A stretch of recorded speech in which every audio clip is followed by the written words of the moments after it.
Naomba ni waambie Waislamu na niambie jamii kwa ujumla kwamba Ramadhani kilikuwa ni chuo cha kutukumbusha na kutufundisha tuelekee katika mazuri ya kuyafanya ambayo yatakuwa ni faida kubwa kwetu sisi wenyewe na jamii kwa ujumla.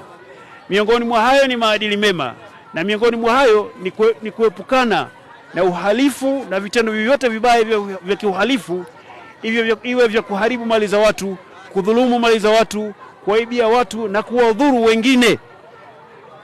Katika mkoa wetu wa Mbeya, hususan katika mji huu wa Mbeya, kumezuka vitendo vya kuwashambulia watu kwa vitu ambavyo vinasemekana vyenye ncha kali, vinasemekana ni nondo, kwamba kuwashambulia watu kwa vitu kama hivyo na kuwajeruhi, wakati mwingine kuwajeruhi katika hali mbaya sana na kuwapora mali zao.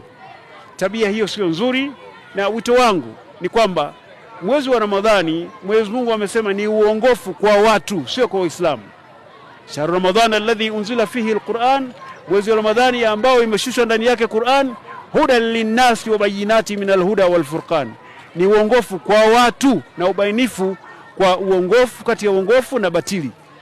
Kwa hivyo kinachotakiwa sasa ni watu wote kwenda katika uongofu, na uongofu ni kujiweka mbali na yale mambo mabaya, machafu, mambo ya kudhuru watu na kudhuru mali zao, mambo ya kudhuriana sisi wenyewe, watu kushambuliana, iwe kwa nondo hizo zinazosemekana au kwa namna yoyote nyingine, na vile vile hata katika uharibifu wa mali zisizo za watu tu, hata za nchi, uharibifu wa miundombinu ambayo inajengwa kwa gharama kubwa na kutunzwa kwa gharama kubwa, na wakati mwingine hata kwa mikopo, sio jambo zuri. Kwa hivyo wito wangu ni kwamba tuepukane na mambo hayo, na mambo hayo yakizidi sana wakati fulani yanaweza kuchangia hata kuharibu amani.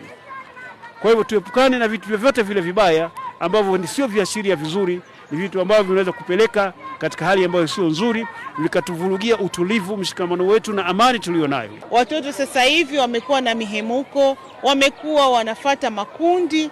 Kwa hiyo nawaomba wazazi wenzangu tuendelee kuwahusia watoto. Na ukija kuangalia katika kipindi hichi ambacho tayari mkoa wa Mbeya watu tumerudi katika zile zama za watu sasa hivi wanaumizana, katika wanapigana nondo, basi katika mwezi huu mtukufu wa Ramadhani ambao umemalizika, basi iwe ni njia ambayo Mwenyezi Mungu Subhanahu wa Ta'ala tumuombe aweze kunusuru mkoa wa Mbeya katika majanga kama haya, na tuitumie fursa hii ya Idi kuonyesha mshikamano, kushikamana, kuonyesha kusaidiana, kuzidisha kupendana, kwa sababu mwezi wa Ramadhani na imani kwa kiasi kikubwa umetubadilisha. Kwa hiyo kupitia mwezi wa Ramadhani tumejifunza vitu vingi sana.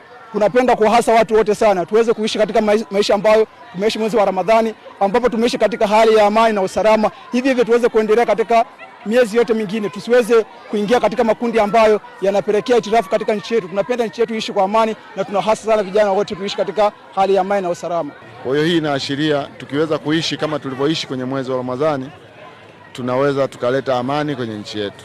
Tuendelee kuitunza amani ya nchi yetu. Kuitunza amani ya nchi ndio kitu pekee ambacho kitatuletea baraka na kitatuletea amani kwenye jamii yetu. Toba tulizozifanya mwezi mtukufu wa Ramadhani ziwe ni toba za kweli. Tuendelee kumcha Mwenyezi Mungu na kumlilia Mwenyezi Mungu. Ibada tulizokuwa tunazifanya katika mwezi mtukufu wa Ramadhani tuendelee nazo inshallah.